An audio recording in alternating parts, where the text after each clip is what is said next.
One morning the man woke up to the sound of silence that felt wrong. He was used to hearing the faint hum of cars passing on the nearby road, the chirping of birds flying across his fields, and the distant sound of cattle calling out. But that morning everything seemed muffled, as if something heavy stood between him and the world. He pulled on his boots, stepped outside, and stopped dead in his tracks. Across the edge of his land stood a tall metal fence that stretched far in both directions. The steel bars gleamed under the morning sun, and at the center of the road stood a heavy gate locked with thick chains. For a long moment he could not even breathe. The road that passed through this land was his family's road. It connected his house to the main highway. It was the lifeline to his ranch. And now it was cut off by a barrier that looked like it had been built overnight. His heart raced. He moved closer, his hand brushing over the cold steel. There was no sign, no warning, just a padlock, as if daring him to break it. Confusion slowly gave way to anger as he realized someone had taken the liberty of blocking his way without asking. And the only group bold enough to do something like this was the HOA. His neighbors had complained before about his trucks using the road. They had whispered about making the community safer. But never once did he think they would dare to lock him out of his own land. He walked the length of the fence for almost half a mile. The posts were drilled deep into the ground, the work done by professionals. This was not some random prank. This was planned, and it had cost money. He clenched his fists and felt the weight of betrayal. Because the fence did not just block outsiders. It cut him off from his own fields. His cattle pastures lay beyond the steel wall. And to reach them he would now have to drive miles around the back country just to check on his animals. He could already imagine the board members of the HOA sitting smug in their chairs telling each other that they had solved a problem. But what problem? His land was not theirs. Yet they treated it as if they owned it. He stood at the gate again, rattling the chains, the sound echoing across the empty fields like cruel laughter. Why would they do this? What right did they think they had? And how far were they willing to push him? His breath came out sharp. He pulled at the lock, but it would not budge. He felt like a prisoner standing on the wrong side of his own property, and that realization made his chest tighten with fury. He turned back toward his house, his boots kicking up dust, every step heavier than the last. He thought of calling the sheriff, but then remembered the sheriff's brother was on the HOA board. Could he really trust them to take his side? He thought of cutting the lock with his own tools, but a quiet voice in the back of his mind told him that was exactly what they wanted. They wanted him to break the law so they could fine him. So they could label him as the problem. The air grew hotter as the sun climbed higher. Sweat trickled down his back, and he felt the weight of eyes watching though no one was there, as if the whole neighborhood waited behind closed curtains to see what he would do.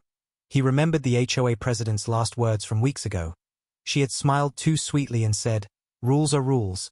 Maybe this was the rule she meant. Maybe she thought a fence would tame him. But she had no idea what kind of man he was. He had worked this land with his bare hands, fought storms, droughts, and debt. No fence could stop him. But still the question burned in his mind. Why would they lock him out? Was it really safety, or was it something darker? Maybe they wanted his land. Maybe they wanted to make his life so miserable that he would sell and leave.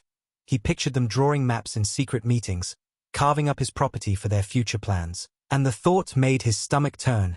He could almost hear their laughter, the polished shoes stepping on his dirt, the smug voices calling him stubborn. He would not give them that victory. The day dragged on. He tried to go about his chores, but every few minutes his eyes drifted back to the fence. It loomed like a shadow over everything.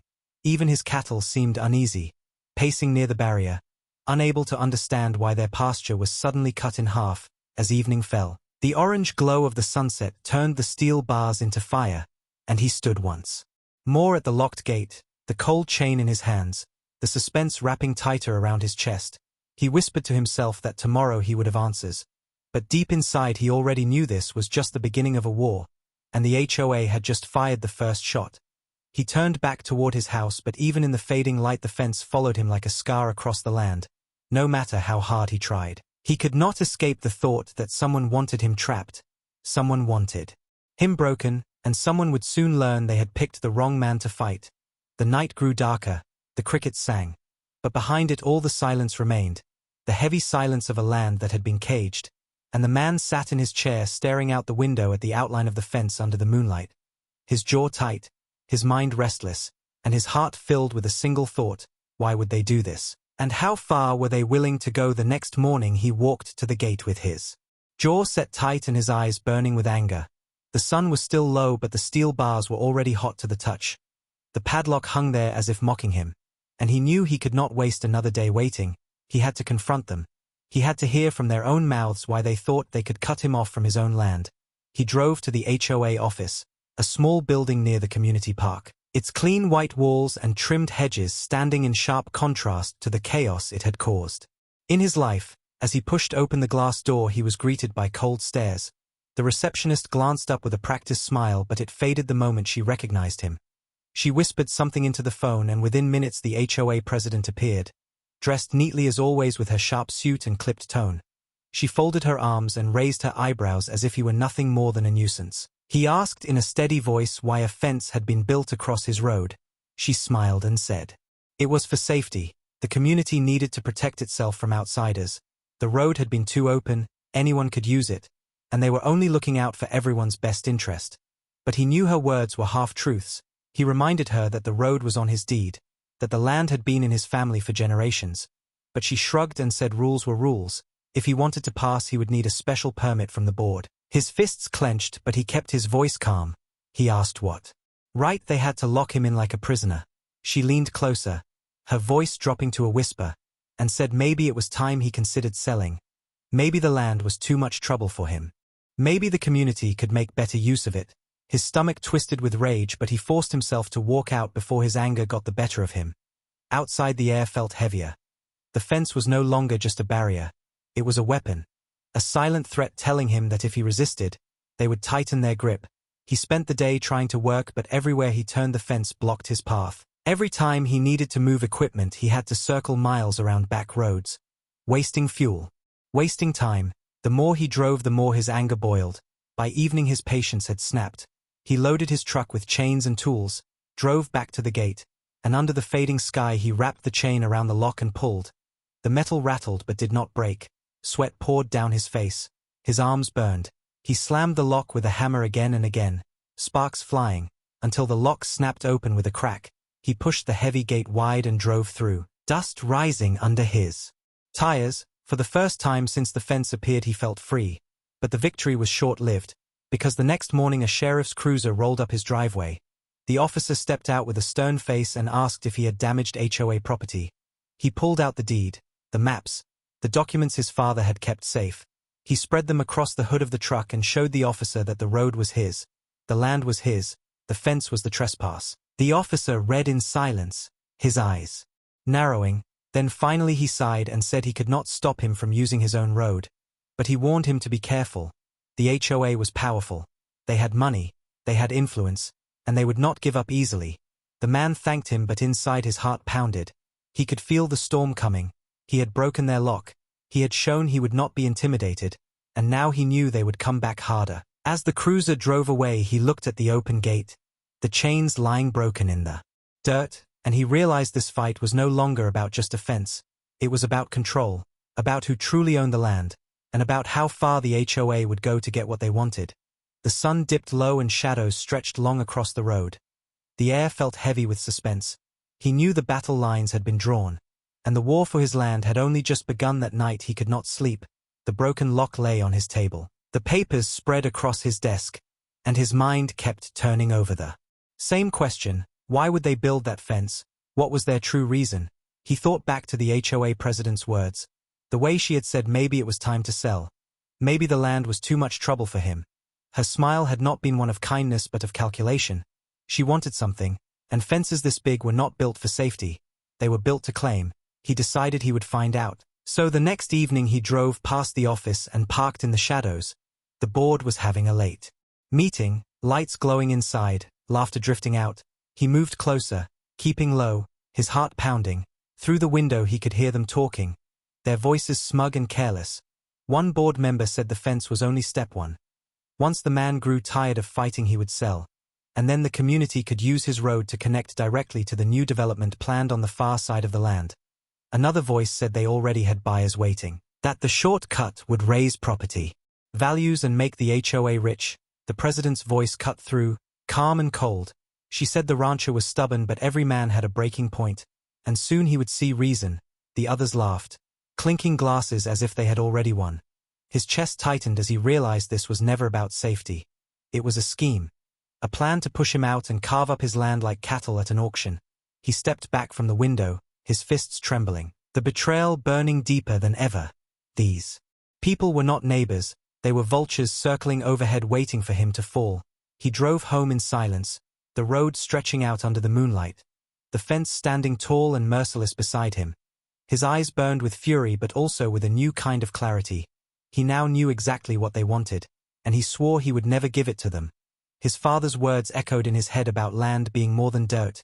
It was blood, sweat, and history. It was family, and no board of greedy neighbors would take that away. As dawn broke the next morning he walked the line of the fence again, tracing the steel with his hand. But this time he was not just a man staring at a wall. He was a man who had seen the truth, and the truth made him dangerous. He began to plan, his mind racing with ideas, how to fight them, how to outsmart them, how to make them regret ever thinking they could own what was his. The birds cried overhead. The cattle pressed close to the barrier, and all around him the land waited, the silence heavy, as if it too knew that a hidden war had begun. A war that would not end with a simple fence but with someone breaking completely. And he prayed it would not be him the next day. He could not hold back any longer. The fence stood there like a scar cutting across his land, and every time he looked at it his anger grew hotter. He loaded his truck with tools and drove straight to the locked gate, his jaw tight, his hands steady though his heart pounded with fury. The steel chains still hung heavy from the bars, but he no longer hesitated. He cut through them with a grinding spark, the sound loud enough to echo across the empty fields. Then he pushed the gate wide open, the hinges groaning as if they too were angry. Dust rose as he drove his truck through the road that rightfully belonged to him. And for a brief moment he felt free again. But the peace did not last long, because before evening a black SUV pulled up outside his house. 3 HOA board members stepped out with the president at the front, her face tight with forced calm. She called his name loudly and accused him of destroying community property, her words sharp like knives. But he stood tall on his porch and held up his papers. The old deeds signed by the county, the maps showing every line of his land. His voice low but steady as he said this was not their property. It was his, and the fence was the real crime. Her lips curled into a smile that held no humor. She told him he could expect heavy fines, that the board would take him to court, that he could not win against them. His blood boiled but he did not shout. Instead he stepped down and pointed toward the broken chain still lying in the dust. He said if they wanted to take him to court then he would drag every record, every deed, every old witness who had known this land for generations. And they would have to explain why they had trespassed on private property in the first place. The other board members shifted nervously, their confidence cracking for the first time, but the president's eyes flashed with cold fury. She leaned closer and hissed that he was making a mistake, that he should have just let the fence stand. Her voice was quiet but the threat in it was louder than any shout. Suddenly the sound of tires crunching gravel broke the tension. A sheriff's car pulled up. The same officer who had warned him before stepped out. His hand resting near his belt, he looked at the scene. The open gate, the angry board members, and the rancher standing with his deeds in hand. For a long moment no one spoke. The officer finally cleared his throat and asked what was going on. The president jumped forward with false outrage, claiming the rancher had destroyed HOA property and refused to follow community rules. But when the officer turned to the rancher and asked for his side, he calmly spread the documents across the hood of the patrol car just as he had before. The officer studied them, flipping through the maps and deeds, his brow furrowed deeper with every page. Finally he looked up and said the land was indeed private. The road belonged to the rancher, and the HOA had no authority to fence it. The board members gasped in protest, their voices rising. But the officer raised a hand and warned them that unless they had stronger proof they should back down.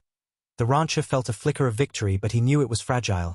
The officer gave him another warning, telling him to be careful, that the HOA had power, that they would not stop so easily. As the sheriff's car rolled away the silence returned, broken only by the sound of the wind against the steel fence.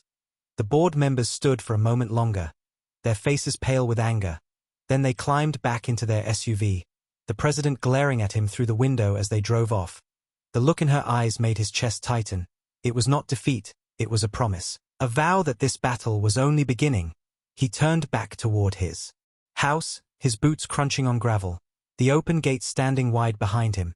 And though he had won this round, The unease in his chest told him the war was far from over that night. He sat at his kitchen table staring at the broken lock lying beside his coffee mug. The ticking clock on the wall seemed louder than ever, each second reminding him that the HOA would strike back.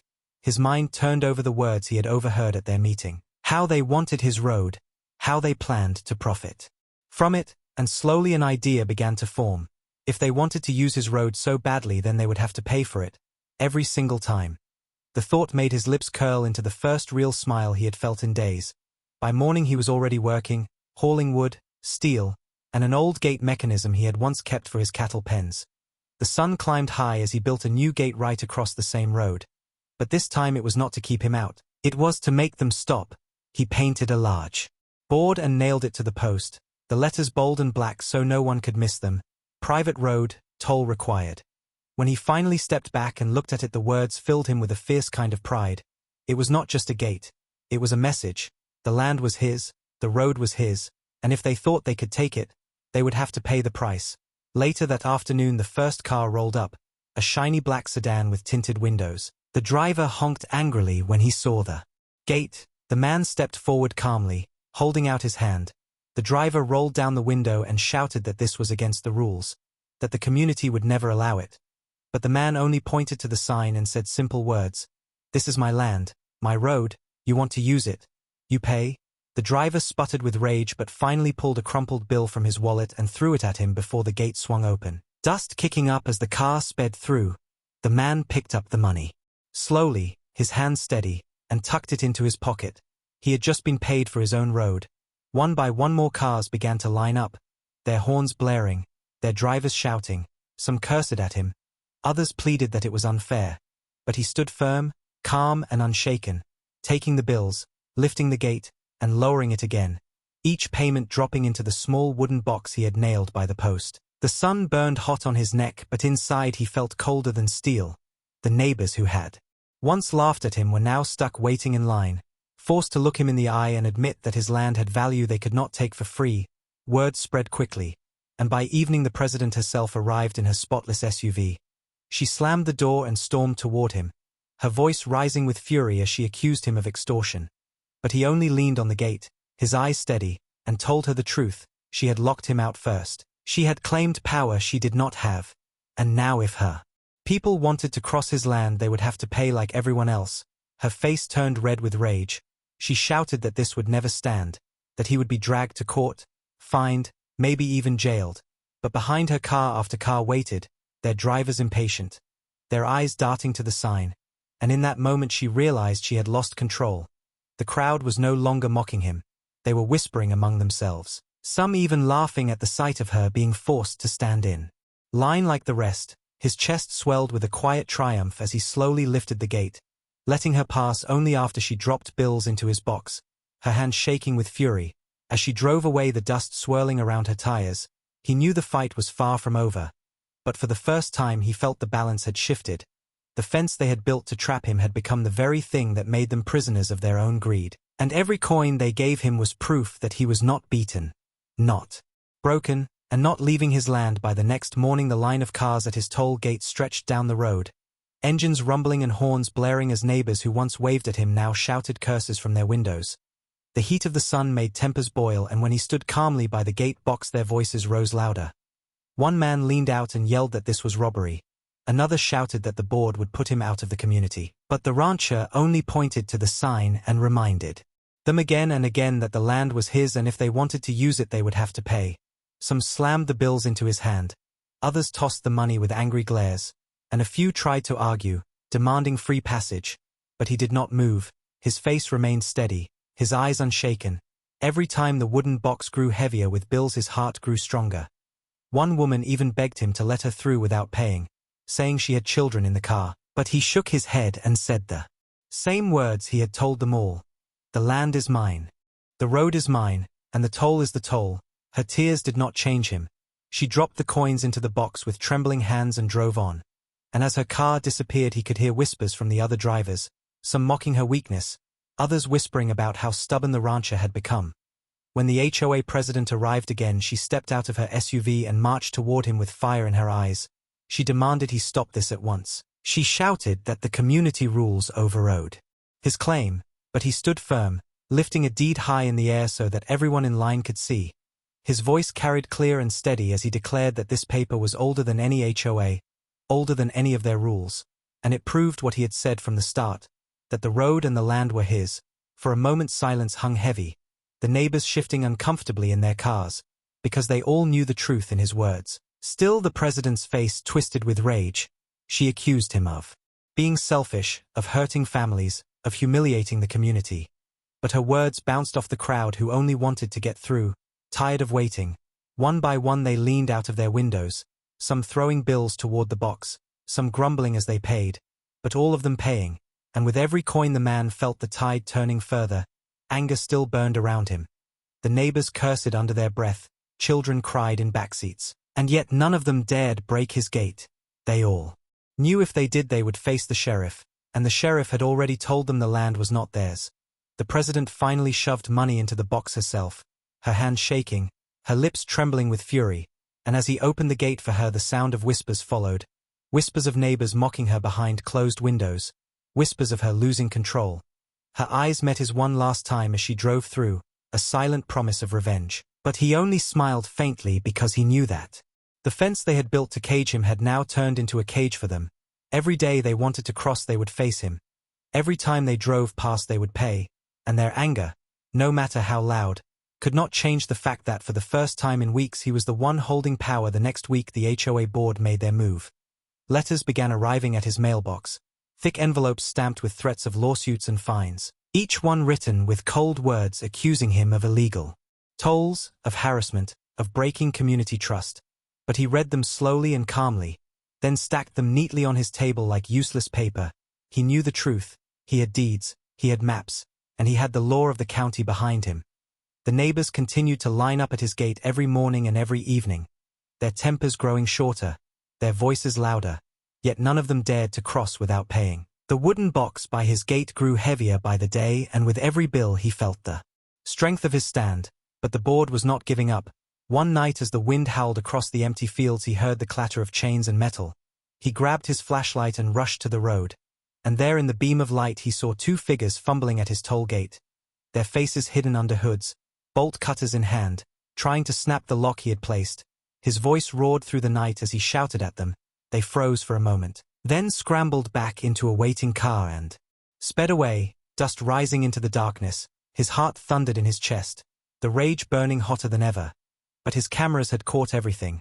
By morning he marched straight to the sheriff's office with the footage in hand. The officer watched in silence and then nodded grimly, saying the law would handle it. And for the first time the HOA board felt the sting of their own tactics. Fines were placed against them, warnings issued, and the sheriff himself drove past the road more often now, his presence making the neighbors uneasy. Whispers spread through the community that the board had gone too far, that they had turned a simple fence into a war they were now losing. The president tried to rally them, standing at the park shouting about unity and rules. But fewer people listened, some even avoided her eyes, because every day they still had to drive through the man's gate, every day they still had to pay, and the sight of him standing there steady and calm became a picture burned into their minds. The escalation had turned the fight into something larger, no longer just a quarrel over land but a battle of pride and power. And though the HOA still threw papers and threats at his door, he knew the cracks in their armor had begun to show. The sun dipped low that evening as he leaned against his gate, counting the money dropped into the box, the air heavy with dust and tension, his eyes fixed on the horizon where the houses of his enemies stood, and his heart steady with the knowledge that they were the ones trapped now, not him. They had built the fence to cage him, but with every passing day it was their own freedom that was slipping away. The nights grew heavier as the fight dragged on. The rancher barely slept. Every creak of the floorboards or howl of the wind made him rise from his chair and look out the window toward the gate. He knew the HOA was planning something. He could feel it in the way their stares lingered longer when they passed, in the sudden quiet when he walked into town, in the way the president's smile had sharpened into something colder. Then one night it happened. The sound of metal breaking jolted him awake. He grabbed his flashlight and rifle and ran toward the road. The beam cut through the darkness and revealed the truth. The HOA president herself along with two board members were at his gate. Their SUV headlights pointed at the fence, their hands busy with tools. They were trying to tear down his toll gate. Sparks flew as they hammered at the hinges, their faces twisted with desperation. For a moment he stood frozen, the sight almost unreal. Then his voice roared across the night like thunder. They spun around, their faces pale under the beam of his light. The board members stumbled back, but the president stood her ground, shouting that this gate was illegal, that she was reclaiming what belonged to the community. But he stepped closer, his eyes hard, and pointed to the cameras he had hidden in the posts. Red lights blinking in the dark, recording every second. He told them the sheriff would see everything, that this time they were the criminals, not him. Their confidence cracked. The board members begged her to leave, but pride burned in her eyes and she swung the hammer one last time against the gate. The sound echoed through the night.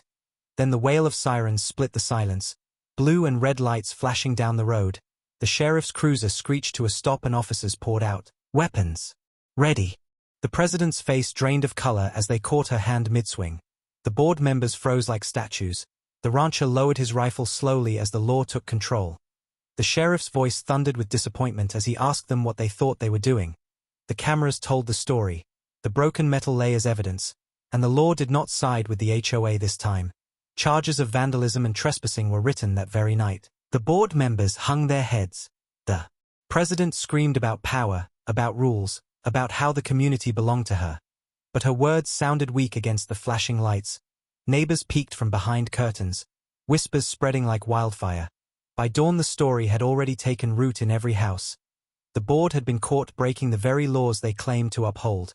The breaking point had come, the trust of the community shattered, and the president's empire began to crumble before her very eyes. The rancher stood by his gate as the sun rose, the road quiet once more, and for the first time he felt the weight of victory pressing against the fear. The battle was not yet finished, but the night had changed everything.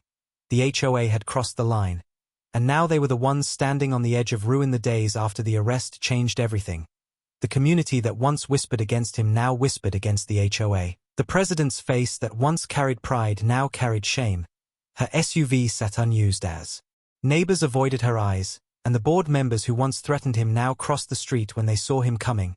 The sheriff's report had spread like fire. Every detail of their midnight crime printed in the papers. Every neighbor gossiping about how the people in power had been caught breaking the law they swore to protect.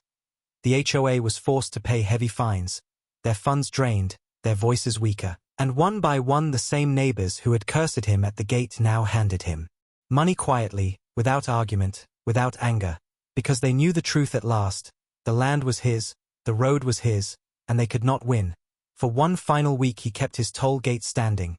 Each morning he walked to the post, the wooden box already waiting, and he stood tall as the cars lined up, drivers rolling down their windows with sheepish faces, dropping coins and bills without a word, their eyes downcast, their pride broken. Each payment a small piece of their defeat, and every time the wooden box grew heavier his heart grew lighter. He no longer felt the bitterness that had once burned in him. Instead he felt justice, not the kind written in law books but the kind a man earns when he refuses to bow. The president herself drove through one last time, her hands shaking as she dropped the money into the box, her lips pressed tight as the gate swung open, and he watched her car disappear down the road knowing she had tasted the same humiliation she had tried to force on him. By the end of the week the sheriff himself arrived and told him the HOA had been ordered to remove their fence entirely and compensate him for damages. He nodded silently, his eyes drifting to the steel barrier that had haunted him for so many nights. Soon it would be gone, torn down piece by piece, but the memory of it would stay forever, a reminder of how close they had come to stealing what was his. On the final evening he stood at his gate as the sun dipped low, the last car passing through, the last payment dropping into the box, and he let the wooden gate swing shut for the final time. The toll had been paid, not just in money but in pride, in silence, in the defeat of those who thought they could cage him. He walked back toward his house, the fields stretching wide and free on either side, the air cool with the promise of peace, and for the first time in weeks he breathed without weight on his chest. They had tried to lock him out. They had tried to break him. But in the end it was they who were broken, and every time their wheels rolled across his road, every coin they dropped into his box, it had been his victory toll, the proof that no fence, no board, and no neighbor could take away the land that was his when the last piece of the steel fence was finally hauled away by workers hired under the court's order. The rancher stood silently at the edge of his land and watched the open space return. The road stretched wide and clear just as it had been for generations, no chains, No locks, no barriers, only dust rising in the wind and the quiet freedom of land that belonged to him. Neighbors gathered at a distance pretending to watch with curiosity, but he could feel their shame. Their eyes avoiding his, their voices lowered. The once proud board now reduced to whispers. The president had resigned in disgrace. Her name dragged through community meetings until it vanished from their lips altogether. But he did not celebrate loudly, he simply walked. The road back to his house, his boots heavy with the memory of every night he had stood alone against them. The toll gate he had built still stood strong by the roadside, the wooden box empty now. But he let it stay for a few more days as a reminder. Whenever a car passed, no one dared complain, no one dared to challenge him. They only drove quietly with heads down. Their silence payment enough. His land returned to him, yet he knew he had changed. He was no longer just a rancher tending fields and cattle. He had become the man who made them pay, the man who stood when others would have folded, the man who showed that even against power and rules and threats, a single voice armed with truth could not be silenced. As twilight fell, he sat on his porch looking out over the wide stretch of earth. The air cool and clean, the crickets singing, and for the first time in weeks there was no weight pressing on his chest, no shadow of steel cutting across his horizon. Only peace and the quiet hum of his land alive again. He knew the HOA would never forget the lesson, that every time they gathered in their meetings, every time they spoke of rules, his face would haunt them, reminding them of the day they built a fence to cage him and ended up caging themselves. His hand rested on the old deed lying open on the table beside him, the faded ink a promise from the past, and he whispered softly that the land had always been his and always would be. The battle was over, the war won, and the toll of victory was written not just in money or fines but in the silence of his enemies. Silence that stretched as wide and endless as the road before him.